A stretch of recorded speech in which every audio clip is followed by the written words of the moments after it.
అందరికీ జై శ్రీరామ్. కేవలము ఆస్తి కోసం 7 నెలల గర్భవతి అని గూడా చూడకుండా అతి కిరాతకంగా గొంతు కోసి కోసి చంపేశారు. నరకం చూపించారు. అక్కడికక్కడే ఆమె ప్రాణాలు కోల్పోయింది. అసలు ఎందుకు చంపారు? ఎవరు చంపారు? అసలు రీజన్ ఏంటి అనేది ఈ వీడియోలో నేను చెప్తాను. ఎక్కడ స్కిప్ చేయకుండా వీడియో ఫుల్ దాకా చూడండి. అలాగే మా ఛానల్ సబ్స్క్రైబ్ చేసుకోండి. లైక్ చేయండి. మీరు లైక్ చేయడం ద్వారా ఇంకొంతమందికి ఈ వీడియో అయితే చేరుతుంది.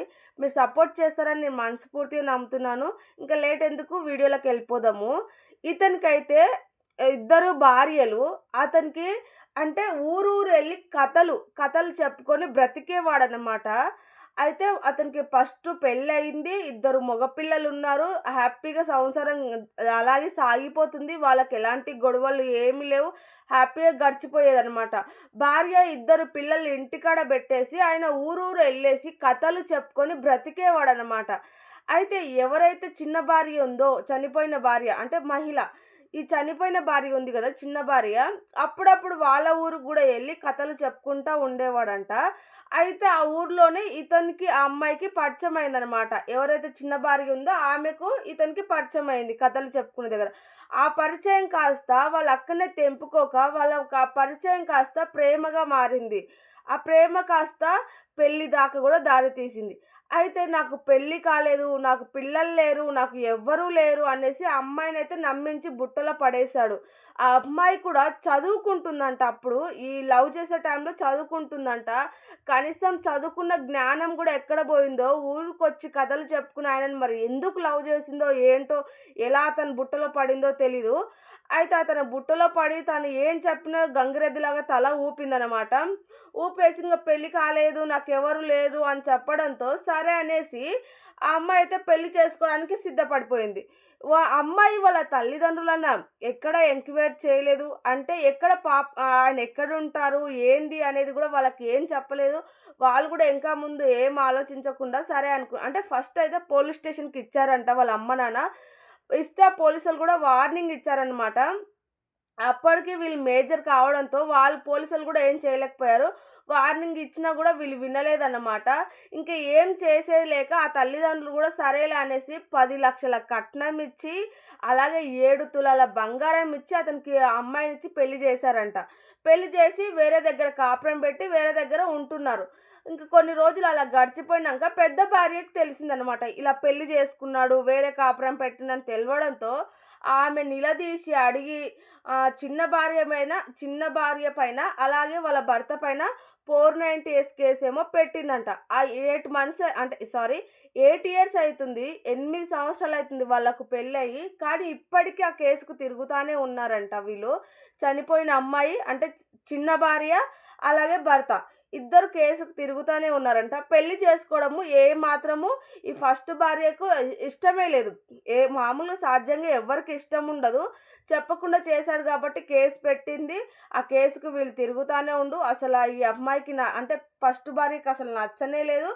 అలాగే ఫస్ట్ భార్య ఇద్దరు పిల్లలకి ఈమంటే వాళ్ళ పిన్ని అంటే అస్సలు పడలేదు. అస్సలు 1% కూడా నచ్చలేదనమాట. ఆమె పైన ద్వేషము, కోపం పెంచుకున్నారు వాళ్ళు. నచ్చలేదు. చాలా సార్లు వాళ్ళ ఇంట్లో గొడవలయ్యాయి. అలా గొడవలు అవ్వడంతో సెపరేట్ కాపురాలు. అంటే ఆమెను ఒక ఇంట్లో, వీళ్ళు ఒక ఇంట్లో కాపురం పెట్టేవారు. కొన్ని రోజులు అక్కడ, కొన్ని రోజులు ఇక్కడ ఆయన సంసారం చేసేవాడనమాట. అలా గడిచిపోయింది. వాళ్ళకి ఎప్పుడు తరచుగా అయితే గొడవలనేవి అయ్యేవన్నమాట. ఎప్పుడు అయ్యేవి. ఎందుకంటే ఆ అమ్మాయి అసలు ఇష్టం లేదు. ఎందుకంటే వాళ్ళ డ్యాడీకి అలాగే వాళ్ళ పిన్నికి చాలా ఏజ్ గ్యాప్ ఉందంట. ఎందుకు ఇలా చేశావని కూడా నిలదీశారు. గొడవలయినాయి. అన్నీ అయిపోయినాయి. ఇంకా అలాగా సంసారం అయితే సాగిపోతానే ఉంది. మరి ఆస్తి గొడవలు 3 నెలల నుంచి స్టార్ట్ అయినాయంట. మరి ఎవరు తీశారు? మరి పెద్ద కుటుంబం అంటే పెద్ద భార్య తీసిందా, చిన్న భార్య తీసిందో తెలీదు. అయితే ఆస్తి గొడవలనేవి స్టార్ట్ అయినాయంట. ఆ స్టార్ట్ అవ్వడంతో ఆమె భర్త చిన్న భార్యకు ఉన్న ఇల్లు చిన్న భార్య పైన రాశాడు. ఇల్లు ఒక్కటే రాశాడంట. ఇల్లు రాయడంతో ఇంకా ద్వేషం, ఇంకా కోపం, ఇంకా అసహ్యము ఆళ్ళ పిన్ని పైన. ఇంక చాలా చాలా పిల్లలు పెంచుకున్నారనమాట. ఉన్న ఆస్తి మొత్తం ఇంకా పుట్టబోయే అంటే ఆమెకు 8 సంవత్సరాలల్ల ఇప్పుడు అంటే ఇప్పుడు ప్రెగ్నెన్సీ అయింది. ఇప్పుడు 7 మంత్స్ ప్రెగ్నెన్సీ. అంటే ఒక 7 ఇయర్స్ నుంచి ఆమెకు పిల్లలనేది లేదు. ఇప్పుడు ప్రెగ్నెన్సీ అవ్వడంతో 7 నెలల గర్భవతిగా ఉంది ఆమె. అయితే ఆమె అసలు గర్భవతిగా ఉండడంతో వాళ్ళకి నచ్చలేదనమాట. వాళ్ళ భర్తకు గూడా నచ్చలేదంట. వాళ్ళ భర్త గూడా వద్దు అన్నాడంట. కానీ ఆ భార్యనే ఉంచుకుంది. ఎందుకంటే పుట్టబోయే బిడ్డకు గూడా ఆస్తి ఇవ్వాల్సొస్తుంది. ఆస్తి పోతుంది. మాకొచ్చే వాటలో సగం పోతుంది వాళ్ళకి గూడా అనేసి ఆ పిల్లలు ఇంకా ఇంకా కక్ష పెంచేసుకొని ఎలాగైనా హతమార్చాలి. ఎందుకంటే ఇప్పుడు ఇల్లు రాసాడు. తర్వాత ఆస్తి మొత్తం రాసిస్తాడు. డౌట్ లేదు అనేసి ఇంక వాళ్ళు పక్కడబందీగా ప్లాన్ చేసుకున్నారంట. వాళ్ళ తల్లికి, వాళ్ళ అన్నకి వీనికి గూడా తెలుసు. ముగ్గురు అంటే అందరూ కూర్చొని ప్లాన్ చేసుకున్నారు అన్నట్టు పోలీసోళ్ళు చెప్తున్నారు. అయితే అతను ఎందుకంటే చంపితే ఆస్తి పోదు. ఆస్తి అంతా మేమే అనుభవించొచ్చు. ఆస్తి అంతా మా దగ్గరే ఉంటుంది. ఎవ్వరికీ ఇవ్వాల్సిన అవసరం లేదు. లేదంటే ఆస్తి మొత్తం అక్కడే ఎళ్ళిపోతుందని ఆలోచించి అప్పుడు ఆమెను చంపేస్తే ఆస్తి మాదే కదా అనేసి ఆలోచించుకొని వాళ్ళు పకడ్బందీగా ప్లాన్ చేసుకొని అయితే ఎలా చంపాలి ఏంటి అనేది యూట్యూబ్‌లో చూసాడనమాట. యూట్యూబ్‌లో చూసి ఒక కత్తి ఆన్‌లైన్‌లో అమెజాన్‌లోనేమో ఆర్డర్ పెట్టాడంట. ఆ కత్తి వచ్చినంక వాళ్ళ తండ్రి లేని సమయంలో పిన్ని వాళ్ళ ఇంటికెళ్ళి మా డ్యాడీ నువ్వెలా చేసుకుంటావు? ఎందుకు చేసుకుంటావు? మా డ్యాడీకి నీకు ఎంత ఏజ్ గ్యాప్ ఉంది. నీకు సిగ్గు, శరం లేదా? అసలు నీ బతికేనా? ఏం బ్రతుకు అనేసి ఆమెను రెచ్చిపోయే మాటలన్నీ మాట్లాడాడంట. ఆమెను చంపడానికి ఎళ్ళే ముందు వీడు గంజాయి తీసుకున్నాడంట. వీనికి గంజాయి తాగే అలవాటుందంట. మరి ఆ గంజాయి ఎక్కడ దొరుకుతుందో, ఎందుకు అమ్ముతున్నారో, ఇలా ఎందుకు మనుషులను నాశనం చేస్తున్నారో తెలీదు. పోలీసులు ఎన్ని సార్లు పట్టుకున్నా ఇలా దొంగతనంగా అయితే గంజాయిలు అమ్ముతా ఉన్నారు. మరి వానికి గంజాయి అలవాటుందంట. ఇవన్నీ ఆలోచించుకొని కత్తి అవన్నీ వచ్చినంక అప్పుడు ఎళ్ళే ముందల ఇంగ ఆమెను చంపాలి అనే ముందల గంజాయి తాగి తను ఆర్డర్ పెట్టిన కత్తి ఎంబడి తీసుకెళ్ళి ఆ పిన్ని వాళ్ళ ఇంటికెళ్ళి రెచ్చిపోయే మాటలు మాట్లాడేసరికల్లా ఆమె గూడా అంటే ఇంక ఆమె ఎవరికైనా కోపం వస్తుంది కాబట్టి ఆమె గూడా కోపంతో మాట్లాడడంతో గొడవ అయిందనమాట. ఆడ గొడవ కావడంతో తను తెచ్చుకున్న కత్తితో ఆమె మెడ మీద కోసి కోసి చంపేసి అక్కడికక్కడే ప్రాణాలు పోయినాయి అన్నాక అక్కడి నుంచి పరారయ్యాడనమాట. అయితే హాస్పిటల్‌కి వచ్చి చూడగానే ఆమె రక్తంతో పడి ఉండిపోయింది. భర్త వచ్చి చూడగానే. అయితే ఆమె అక్కడి నుంచి హాస్పిటల్‌కి ఏసుకుపోయినంక హాస్పిటల్‌లో చెక్ చేశారు. కనీసము ఆమె కడుపులో ఉన్న బిడ్డనన్నా ప్రాణాలతో ఉన్నారేమో అనేసి. కానీ హాస్పిటల్‌లో చెక్ చేయడంతో డాక్టర్స్ చెప్పారేమని అంటే లోపలున్న బేబీ గూడా చనిపోయింది. ప్రాణాలతో లేదు చనిపోయింది అనడంతో ఇంక ఏం చేయలేకపోయారు. చాలా అంటే చాలా ఏడ్చారు. ఇంక అక్కడి నుంచయితే వీళ్ళు పరారైపోయారు. ఎవ్వరూ లేరు. నలుగురు లేరు. ఇగ అక్కడి నుంచి పరారయ్యారు అని అన్నారు.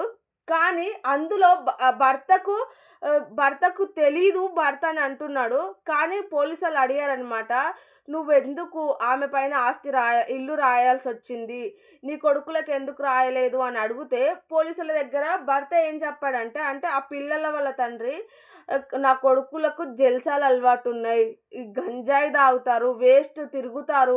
వాళ్ళ పైన ఇప్పుడు ఆస్తి రాస్తే ఖర్చు పెట్టేస్తారు. మొత్తం ఉన్న ఆస్తి అమ్మేసుకుంటారు. అందుకే నేనిప్పుడు ఇవ్వదలుచుకోలేదు. తర్వాత ఇస్తాను అనేసైతే చెప్పారు. ఆమె పైన ఇల్లు రాసాను. ఆమె సేఫ్టీ కోసము. వీళ్ళకు పడట్లేదు. ఆమెకంటూ ఒక సపోర్ట్ ఉండాలని రాసాను అని చెప్పారు.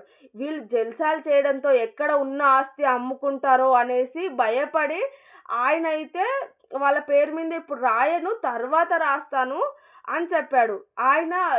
మరి ఆ పిల్లగాడిని చంపిన పిల్లగాడిని వీళ్ళని అడిగితే ఏమన్నారంటే, లేదు వచ్చినప్పటి నుంచి ఆమెకే ఎక్కువ అంటే ఎక్కువ ఆమె ఇంట్లోనే ఉండడం, ఆమెను చూసుకోవడము, ఉన్న ఆస్తి మొత్తం ఆమెకు రాయడమే చేస్తున్నాడు. మాకు ఆస్తి రాయడేమో, పుట్టబోయే బిడ్డకు గూడా ఆస్తి ఇవ్వాల్సొస్తదేమో, మాకొచ్చే భాగం గూడా అక్కడ ఎళ్ళిపోతుంది. కంపల్సరీ ఆమె పైన రాస్తారు. ఆమె పుట్టబోయే బిడ్డకు రాస్తాడు. అందుకనేసే మేము చంపాము. ఆమెను చంపితే ఆస్తి మొత్తం మాకే వస్తుంది కాబట్టి అందుకే నేను చంపాను అనేసి ఓపెన్‌గా అయితే పోలీసుల ముందల ఎవరైతే చంపారో ఆ వ్యక్తి అయితే ఒప్పుకున్నాడనమాట. ఇప్పుడు నలుగురిని ఫస్ట్ భార్య ఇద్దరు పిల్లల్ని, అలాగే ఆ భర్తని నలుగురిని అరెస్ట్ చేశారు. పోలీస్ స్టేషన్‌లో ఉన్నారన్నమాట. ఆస్తి కోసమే చూడండి. కేవలం ఆస్తి కోసం ఒక నిండు ప్రాణమైతే 2 ప్రాణాలు పోయాయి. లోపల ఉన్న చిన్న బేబీ ప్రాణం పోయింది. అలాగే ఆమె ప్రాణం పోయింది. దయచేసి ఎవరైనా పెళ్ళిళ్ళు చేసుకునేటప్పుడు ఇంకా ముందు ఆలోచించండి. ఎవడో వచ్చాడు గదా! ఏదో మాయమాటలు చెప్పాడు గదా! అనేసి గుడ్డిగా నమ్మేసి ఇలా అనవసరంగా పెళ్ళిళ్ళు చేసుకొని ప్రాణాలైతే పోగొట్టుకోకండి. అలాగే చనిపోయిన మహిళ ఉంది కదా! వాళ్ళ అమ్మ, నాన్న గూడా పాపము అంటే వాళ్ళకెక్కువ బలగము అంటే ఎక్కువ చుట్టాలు, బంధువులు ఎవ్వరు లేనట్టున్నారు. ఆమె చనిపోయినా సరే వాళ్ళు పోలీస్ స్టేషన్ చుట్టూ, మీడియా చుట్టూ గూడా వాళ్ళిద్దరు భార్యాభర్తలే ఉంటున్నారు. బట్ నాకనిపించిందేందంటే వాళ్ళకెక్కువ చుట్టాలు గానీ, అడిగేవాళ్ళు గూడా లేనట్టున్నారు. అందుకేనేమో అంత గుడ్డిగా నమ్మేసి ఎవడొచ్చినా సరే గుడ్డిగా నమ్మేసి ఇచ్చారేమో అనిపిచ్చింది. ఎందుకంటే అంత పెద్ద అంటే ఇప్పుడు ఆమె ప్రాణాలు పోయాయి. ఒక నిండు ప్రాణం గర్భవతిని చంపేశారంటే ఎంతమందొచ్చి అడుగుతారు, చేస్తారు. కానీ అడగడానికి గూడా ఎవ్వరు లేరు. వాళ్ళ అమ్మ, నాన్న ఉన్నారు. పాపం వాళ్ళని చూస్తే గూడా అంతంత మాత్రమే ఉన్నారు. కాబట్టి దయచేసి ఎవరైనా సరే ఇలాంటి పనులు అస్సలు చేయకండి. అంటే ఏంటంటే ఎవడో వచ్చాడు, వాడేం చెప్తే అది నమ్మేసి నిజమే అనుకోని ఇప్పుడు ఉత్తగా నిజంగా మోసపోతున్నారు. ఇట్లాగే చాలా అంటే చాలా మోసపోయి ప్రాణాలు పోగొట్టుకుంటున్నారు. కాబట్టి ఎవరిని నమ్మకండి. పెళ్ళిళ్ళు చేయాలి అంటే ఇంకా ముందు ఆలోచించి అన్నీ చూసుకొని పెళ్ళిళ్ళు చేసుకోవడం బెటరు. అలాగే ఎవరో ఏజ్ గ్యాప్ అతనికి ఈమెకు చాలా ఏజ్ గ్యాప్ గూడా ఉందంట. అతనికంత ఏజ్ ఉందంటే పెళ్లి అయుంటదని పక్కా తెలిసి ఉండాలి. తెలవకుండా అలా ఎలా మోసపోయారో ఏమో! ఇప్పుడు 2 ప్రాణాలు పోయాయి. ఇలాంటివి మళ్ళా జరగకుండా చూసుకోవాలంటే ఎవరైనా సరే ఎప్పుడు ఇలాంటి వాళ్ళని అస్సలు నమ్మగూడదు. పైసలకు కొంతమంది ఆశపడి మోసం చేసేవాళ్ళు కొంతమందుంటే, కొంతమంది అవసరానికి వాడుకొని వదిలేయాలని కొంతమందుంటారు. కొంతమంది మోజుపడి కొంతమందుంటారు. కాబట్టి ఎవ్వరు ఎట్లుంటారో మనం చెప్పలేము. అందుకనేసి ఎప్పుడు ఎవరొచ్చినా ఎవరిని పడితే వాళ్ళని ఏదో 2 మాటలు మంచిగా మాట్లాడాడు గదా! అరే 2 మా రో ఈ కొన్ని రోజులు మాతో తిరిగాడు గదా! ఇంకా అదే తన ప్రపంచం, అదే తన క్యారెక్టర్ అనేసి అస్సలు మనం డిసైడ్ అవ్వద్దు. అసలు డిసైడ్ చేయొద్దు. వాళ్ళ మోజులో పడొద్దు. వాళ్ళ మాయలో పడి ఇలా అన్యాయంగా ప్రాణాలు పోగొట్టుకోవద్దు. ఇలాంటి రాక్షసులు చాలా చాలా ఉన్నారు ఇప్పుడున్న జనరేషన్‌లో. కాకపోతే కొంతమంది బయటపడుతున్నారు. ఇంకొంతమంది బయట పడట్లేదు. అందుకని ఎవరి జాగ్రత్తలో వాళ్ళుండి మీరు మీ కుటుంబాలు హ్యాపీగా, ప్రశాంతంగా బ్రతకాలంటే జాగ్రత్త పడండి. మీరు మీ కుటుంబాలు జాగ్రత్త పడి హ్యాపీగా బ్రతకండి.